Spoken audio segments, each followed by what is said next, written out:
बघा बघा, किती शांत आणि अथांग आहे ही नदी. मागच्या 25 वर्षापासून या नदीला बघतोय.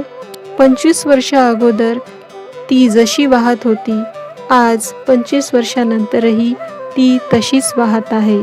अगदी शांत, स्वच्छ आणि निर्मळ भाव घेऊन. काय या नदीचे नाव विचारताय? मी नाही सांगणार. कारण या नदीत मला माझ्या आईचे प्रतिबिंब दिसते. कधी कोणी शिकाऱ्याची नजर पडली तर राहू द्या तिला अशीच स्वच्छ आणि निर्मळ. वाहू द्या तिला अशीच संगीताचा मंजूळ आवाज करत, खडखड खडखड खडखड खडखड असा नाद करत. इथे ती एकटी खूप आनंदात आहे, मजेत आहे.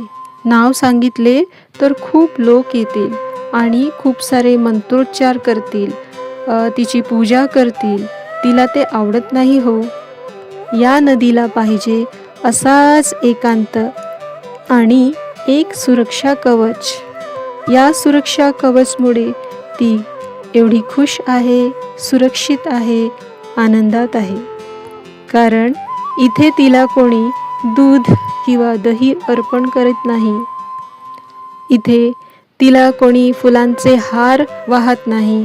इथे कोणी आंघोळ करीत नाही की कपडे व इतर वस्तूही धुतले जात नाही. या छोट्या छोट्या नद्या यांनाही शांतता हवी असते. सतत लोकांचे येणे जाणे आणि हे सर्व कारभार करणे नदीला मुळीच आवडत नाही. असे केल्याने तिला राग येतो, भारी मोठा राग येतो आणि ती लुप्त होऊन जाते, एकदम गायब. विश्वास नाही बसत ना? मग जाऊन बघा आपल्या गावामध्ये. लहानपणी गावात असलेली नदी अस्तित्वात आहे की लुप्त झालेली आहे?